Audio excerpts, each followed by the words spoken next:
ever had that feeling in your stomach that you're worried about something, but you can't quite figure out what? Young children get that feeling all the time. They feel all the same big emotions grown-ups feel: anger, fear, frustration, but they don't have the experience to name the feeling or figure out where it came from, much less manage it on their own. So they tell us how they feel through the way they behave. In other words, behavior is the way young children communicate. Our job as grown-ups is to figure out what their behavior is saying and help them learn to handle the difficult moments that are just a part of life. Welcome to The Hidden Language of Children, a podcast devoted to helping grown-ups decode the meaning behind children's behavior. I'm your host, Dr. Kimberly Bell, Chief of Clinical Practice Training and Innovation at Hannah Perkins Center for Child Development in Shaker Heights, Ohio. At Hannah Perkins, we understand a child's behavior as communication. We work with adults to understand it too, so they can enjoy parenting more while helping their children grow into resilient, caring, and confident people. I'm here with our producer, Bob Rosenbaum. What are we talking about today, Bob? Thanks, Kim. Today's episode is based on your favorite Hannah Perkins saying, Yep. Children can get through anything that can be talked about. It sounds simple, but for many parents, it's just not standard operating procedure. So let's say you're at the supermarket. Your 6-year-old is in the seat of the shopping cart when a seriously disfigured person in a wheelchair passes by. You might suddenly become very interested in the different varieties of spaghetti sauce on the shelf in front of you. You might engage your child. Do you like the sauce with meat or without? Do you like it on straight noodles or curly noodles?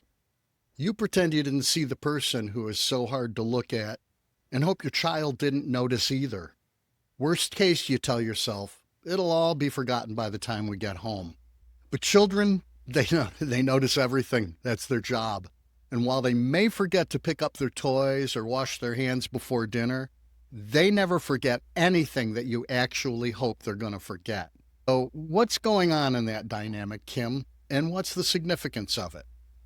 Okay, so first of all, there are two little things that it's important to understand. What's going on with you and as an adult, and then what's going on in the child's mind. And where the discomfort comes from is the misperception of those two things. So all our lives, we have been taught to be polite. Don't do that. Don't say that. Oh, that's not nice. And all of those feelings rally the defenses inside us so that we attempt not to notice differences, not to comment on differences, don't stare, all of these things that we've been taught. That's what's happening inside the parent. So the parent is looking for distraction. Maybe the child has said something out loud, like, why is that person in a wheelchair? And the parent's initial response is one of internal embarrassment, as if they did something that was socially inappropriate. They take that on as if it was their embarrassment. But children are just asking a question. Children are curious about differences because they are learning to categorize. They don't have a good-bad conversation going on. They are asking a question. Why is that the case? You never know what's going on in a child's mind.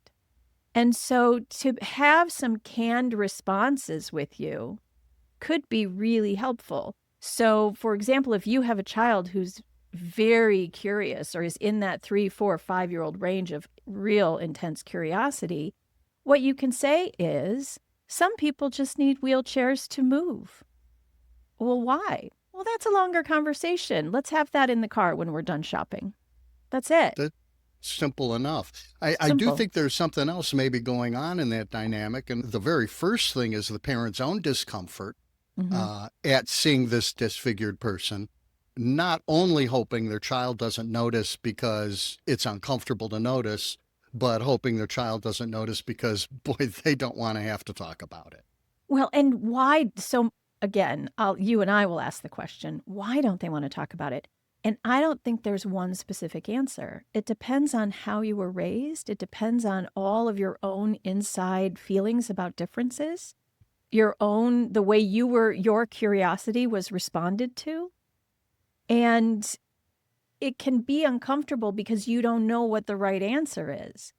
But if you don't have to have a scientific understanding of why people get into car accidents, or why some people have to be in wheelchairs, or why some people are taller or shorter or bigger or smaller, or different colors. You don't have to have all those. The only tools you need in your pocket are the ones that encourage the child's curiosity in a way that's socially appropriate. So an appreciation for privacy, right? So you can say to the child, well, some people need a wheelchair. That's just some things that happen in life, or something along those lines, something very simple. And if the child is like, but why? Well, that's a longer conversation, and we can have that when we're in the car, but we don't like to comment in public on what we're seeing in people because that's their private information.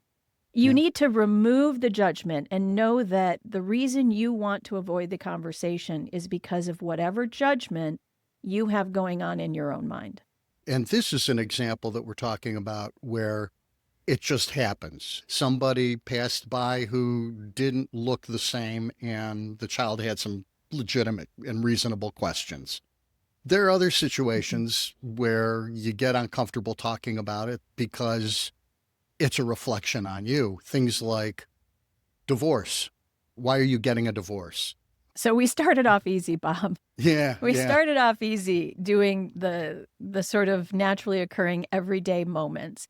But if you can get clear on the fact that it is better to have a conversation than to not have a conversation, then all of these other much more difficult conversations are easier to handle.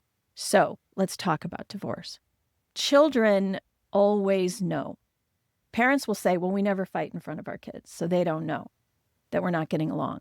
Or I haven't told them directly, no. And my question is always, okay, but where were they when you were on the phone? Have they heard you crying? Did they hear arguing? They know. They always know. So just start with that. If you're sick, they know. If your family life is not going well, they know. If something's wrong with grandma, they know. They may not be able to tell you what it is they know, but they know something's not right. And so what I always tell people is it is the things that we can't talk about that persist as trauma. That's why the phrase is children can get through anything that can be talked about. Because when I say anything, I mean anything. It is better to be talked about, not to be distracted from. It's better to be talked about. The other reason we don't like talking to kids about something like divorce is because we don't want to have to answer the questions that are coming. Is it my fault? Why? Do you hate him now? Do you hate her now? All of those other questions. Who am I going to live with? These are things that make us feel sad. And so we think that if we don't talk about them, the sad feelings will go away. That's not true. And not necessarily just sad, but also bad. Angry. Like a failure, perhaps. Mm-hmm. Yeah. Mm-hmm.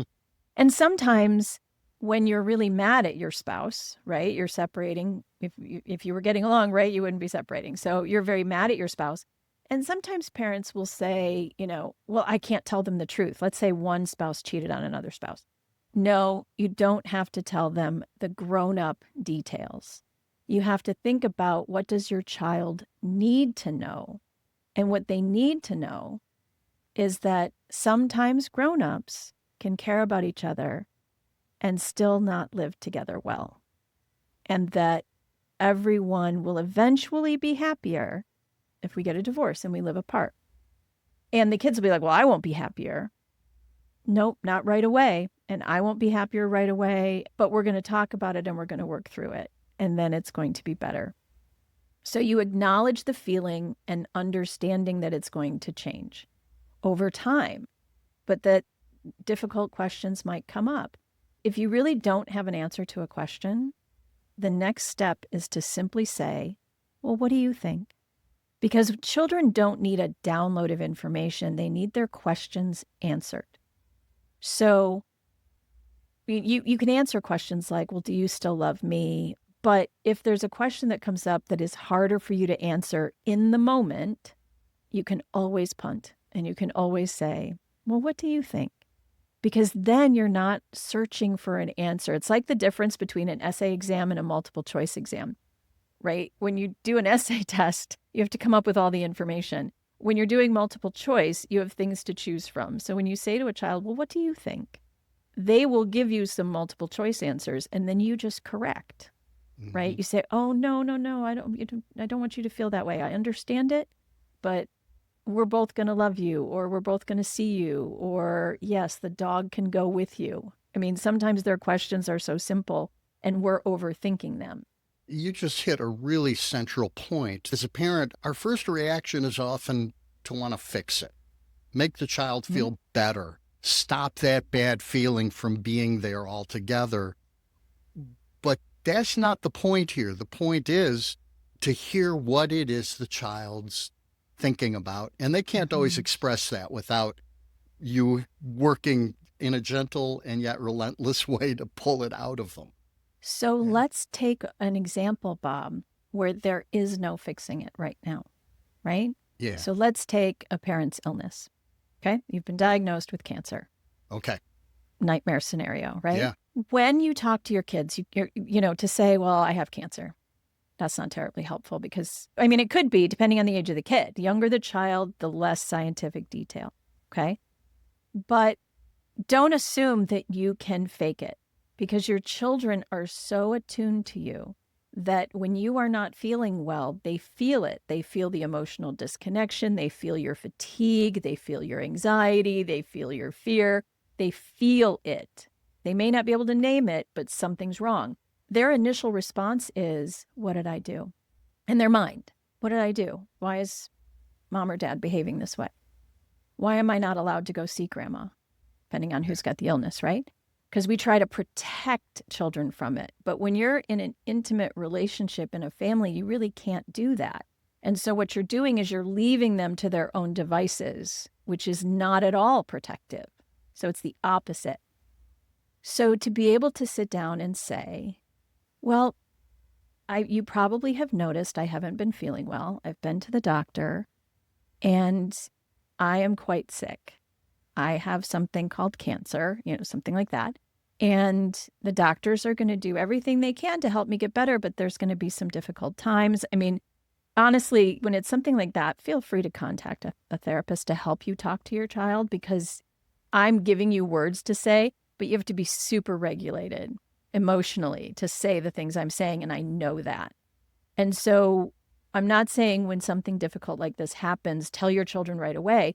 You can take a minute or days or whatever to process and get to a place where you feel regulated. Just don't wait too long. And if you're having a hard time with it, reach out and get some help. If the child asks the question directly, you can't say, oh, let's wait a few days. I'm trying to figure that out. You have to address it. If a child asks a question, you have to address it in that moment in some way that provides some level of comfort and satisfaction that their concerns are heard and that the answer will be coming, right? Absolutely. Period. When a child asks a very direct question, it is not helpful to give them a runaround answer. So throw me one, Bob. Throw me a question. Are you going to die? Mm-hmm. That is a really, really scary thought. And what I can tell you is that mom and the doctors are going to do everything we can to make sure that that does not happen. That's it. Tough. It doesn't feel good, does it? Because you're not fixing anything. So what happens? You've answered the question in one way that's very direct and forthright. And from another perspective, you've just dumped a pile of wow on the child. How are they going to process that? Well, the point is that it's not going to happen all in one go, right? You're not going to have this one clean conversation. You're going to have messy answers. You're going to have I don't knows, or you're going to have, we're working on that. You can reassure them, you are going to be safe. It's not just that they're worried about losing you, but you are going to be safe through all of this. And that goes for divorce. That goes for school shooting. That goes for any of the difficult conversations. a reassurance that they themselves will be okay, right? That they themselves will be okay. And that you as the adult can handle what's going on. That's the messaging in any of these conversations is we're the adults here, which is why it's important to be regulated. Now, if they cry and you cry because the information is sad, that's fine too, because by you having an emotion, you're allowing them to have an emotion, right? You can't shut down their emotions. And it's okay to have negative emotions when negative things happen, because their whole life they're going to experience negative things happening, whether it's something like a breakup or the loss of a pet or a friend is mean to them. And we want them to have their feelings and know that feelings have a beginning, a middle, and an end. And so it's important that they see you cry or be upset and then regulate. You can have your feelings and you can manage your feelings. So if you're having a hard time managing your feelings, go get some help, because you being able to manage your feelings will help them. So many times when I've worked with adults, they'll remember a time in their lives where maybe their parent was very gravely ill, and they'll say things like, I never saw my father cry. And I'm like, wow, that's kind of amazing. How did all of that happen? And you never saw an emotional reaction. And it's because they were being strong for the children. It's not about being strong and not having emotions. It's about having them and showing your kids how to manage them. We've covered a couple scenarios. We've covered an uncomfortable thing happens and the child asks for an explanation. We've covered the divorce where the parent is deeply involved in something that is uncomfortable for the child, and we've addressed that question. We've now covered the illness. There's something there are no good answers for this question, and we just have to keep talking about it. And then there's this other one that applies to the child, the why question. And the topics that come to my mind for that are like alcohol, legal marijuana. Those are hard conversations for parents to have, because the child may have seen mom and dad drinking on occasion. The child may have seen mom and dad partaking in legal marijuana on occasion. And now the child is of such an age that they're starting to experiment, hopefully not 5 or 6, hopefully more 15 to 17. They're going to get there eventually. And that's another kind of a conversation to have that parents struggle with. How do you do that? When it comes to kids wanting to do things that are beyond their current age, to be able to say, yes, it's true. Adults use alcohol or adults use marijuana, because even though there is marijuana is legal, but it's legal over the age of 18, right? So when you're talking to a kid, you can still say, yes, these things are things that adults do. This includes sex, by the way. Good one. Yeah. These are things that adults do. And I know right now you feel very much like you're becoming an adult, but your brain is not fully developed. And it's hard for you to understand the emotions that go into these different experiences. But it's my job to protect your body and to protect your heart. And so you don't get to go out in this unsupervised environment. If parents could just think that kids' job as they get older and they become more independent is to push the envelope, your job is to create boundaries within that make it safe. So are children going to push your boundaries? Of course they are. Does that mean you should tighten down more? No. Does it mean you shouldn't have boundaries because they're going to do it anyway? Nope. It's because they feel safer when there is a certain set of boundaries in place that they are trying to breach. That conflict is necessary. Believe it or not, it creates safety. And so it's not, well, do as I say, not as I do. It's that you are not yet the adult you think you are. Do they want to hear that? No. Are they going to be mad? Yes. It's not your job to make them happy. It's your job to keep them safe. And then what are your questions, or why do you want to try it? And that includes sex, right? I think sex is actually harder for people to talk about than any of those other things. Budding sexuality makes everybody very, very nervous. You know, one of the things that I said to a kid years and years and years and years ago is that I wanted him to think very carefully about the choice he made about the first person he was going to be intimate with, because he will remember that person for the rest of his life. And he just needs to make sure that that experience is worth remembering for the rest of his life. And funny story, he's like, could I just have you record that so I can play that for all my friends at school? He was like a freshman in high school. And because that's not saying no. It's saying in a very real way, there is a long-term consequence to the choice that you're making. You might not see it right now, but to trust me, this is not an experience you are ever going to forget. And so do you want to throw it away on this current situation? It's a question, because the truth is if they're going to go out and do it, they're going to go out and do it. So make them think and help them think rather than try to control them. That quote that you just provided starts in the same place that every conversation needs to start. It starts by validating the questions and the feelings and the thoughts of the child. It doesn't start from what you should or shouldn't do. It starts with understanding what the child is wondering about. Mm-hmm. That's can be a hard thing to get to, especially for the younger children.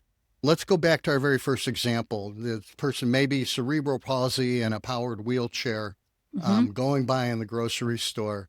And when you're in the car, maybe it's an appropriate time to say, did you see that person in the wheelchair? If it hasn't already come up.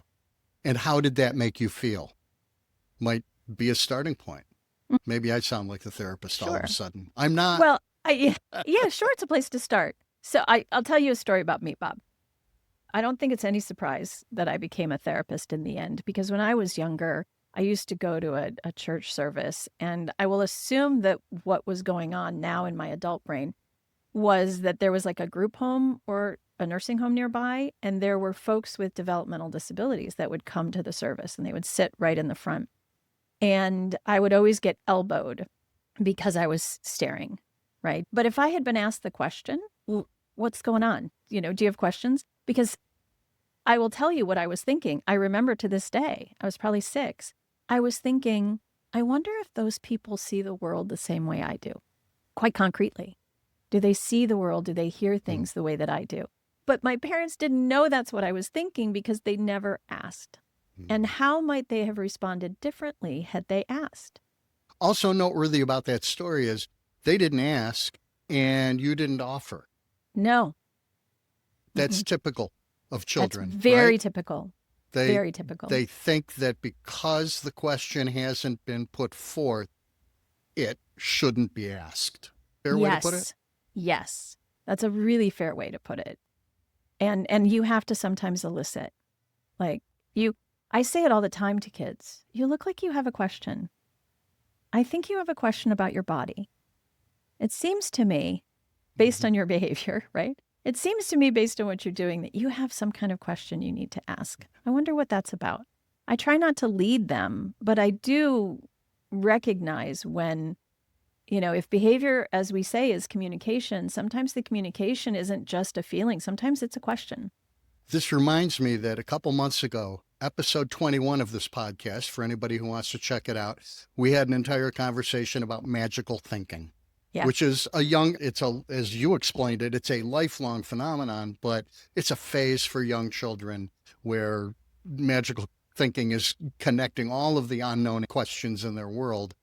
And this conversation today relates to that because in the absence of being fed the question, in an absence of their question being validated, they're going to come up with some answers that are so far from real that can give them much, much worse feelings than your answers are going to provide if you tell them the truth to the degree that they can handle it. Yes. So, first of all, fantastic bridge, Bob. Well done. Second of all, let's make some of those bridges. So if I don't get my questions answered, I may think that if my parent has cancer and I get mad, I will kill them. And so I struggle with all of my angry feelings. The divorce is my fault is such a classic, right? It's such a classic because kids are egocentric. Everything's their fault. And so maybe think about it that way, that when something like that comes up, and you can't talk about it, the first thing you can know that the child is thinking is that some aspect of it is their fault, or it's going to happen to them. Yeah. Like a school shooting or something. Which is another topic, is the news. I mean, young children who watch the news are going to have all sorts of questions that they don't know how to ask. And sometimes, because we process things with more complexity than children do, that is when I punt. Always, especially with the news for some reason. Like, the best place to start is, well, what do you think happened? Or what do you think? Because sometimes you can't, if you say, well, what are your questions? Kids are like, I don't know. Well, what do you think is happening? And then you find the misinterpretations, and those are the questions, right? Those are the things you want to, correct, if you will. But you know what we haven't yet talked about, Bob? Well, some big changes that kids have questions about and are hard to talk about are happy things. We've talked about all the negative things. Yeah. But there's happy things like having a new baby or moving to a new house. Happy for some people. That's right. And I think the key to these conversations is you are telling somebody something that you think is going to elicit a very happy response. And what you get is not that. And that becomes a hard conversation. What do you want to play forward? The new house or the new baby? Let's do new baby, because sometimes everybody's a little anxious about a new house, but the new baby, everybody's really disappointed when that doesn't go the way that they think it might go. Maybe this is so common that everybody knows the answer, but what are children thinking when you let them know you're going to have a new baby brother or sister? Well, some children will think, ooh, a new doll for me to play with. And so there's an initial excitement, right? But also some children, very unexpectedly, will say things like, no, send it back, and go running out of the room. And where that comes from is this idea that you must be replacing me. That's one of the most common things we hear from kids. You're not happy with me, so you have to have another one, right? Or maybe it doesn't come right when you're talking about the baby, but after the baby's born, the child in their mind was picturing a kid their age that they were going to be able to play with. And what they got was a baby who keeps everybody up all night and cries and poops. And this is not fun, right? Okay, so what do they need to know? You don't need to correct their behavior. You don't need to say, oh, but your little brother or sister loves you. And no, that's not going to help. What you have to say is, parents have so much love to go around that the more children you have to love, the more love you have. And that's hard to understand, but that's just the way it is for parents. And that's a reassurance. And then there are a lot of doingness things you can do. Make sure you spend time with your child and give some alone time to the older child and all that kind of stuff. But in terms of having the conversation, just don't be shocked if you are telling them something exciting, moving away. This may be an exciting time for you, or it's a bigger house. You're going to have a bigger room. Kids are more invested in safety. We're going to take your bed with us. We're going to take this with us, something that they can hang on to create a thread. So I guess the reason these two things fit into our conversation today is because we're talking about a child's reaction to big news. And the fact that whatever feeling they come to you with needs to be validated, and then questions need to be answered, even if it was nothing like you predicted it might be. I'm going to throw out one more kind of conversation or topic, and that's the one that just comes out of left field. I heard a story many years ago, but from actually one of the Hannah Perkins teachers. It was a story of parents had told them about, in another school, young child going on a field trip. And they were preparing the children for the field trip by telling them, okay, there's going to be an orange school bus, and we're all going to get on the bus, and we're all going to go down to the museum together, and we're all going to stay together. And they went through all the plans. They never talked about, and when we're done, we're going to get back on the bus, and your parents will be in the parking lot where they always are to pick you up. And one of the children was having a real problem getting on the bus. And it turns out their question was, will I ever come home? Now, this is a young child. Obviously, this is like kindergarten level. That's another one of those situations where you don't even see it coming, but the child's question is there. and there was a behavior, and you had to figure out what was driving that behavior in order to even figure out how to ask the question. Mhm. But in the end, a really simple answer. Yeah. Yeah. So, After the question comes out. yeah. So here's the other thing. We do a lot of talking, and I think people are like, yeah, but what do I do? Talking is a doing, first of all, just know that. But then secondary to that, the younger the child, the more a social story helps. What's going to happen when you go through the divorce? It sounds silly to make a book about it, but make a book about it. You know, this is where dad's going to be living. This is where you're going to be living. Making calendars so children can see the days they're going to be with one person, the other person, something that's predictable.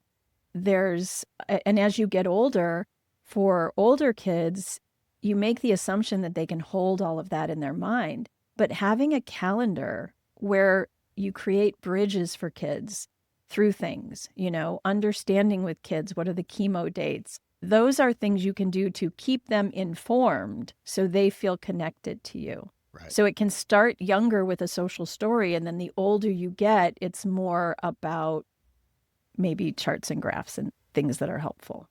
And you just provided a good transition too, because I want to talk about a book that Hannah Perkins has. It's called Timeless Advice for Parents of Young Children. It was written by a group of Hannah Perkins early child development experts, and it's relevant to this conversation because it deals with one situation after another and helps you understand what might be going through the child's mind that you're not thinking about, and how might you draw that out? How might you answer the questions that they have? It's called Timeless Advice for Parents of Young Children.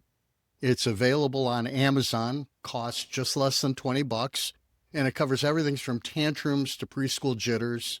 And as we like to say, it unlocks the mystery of your child's behavior.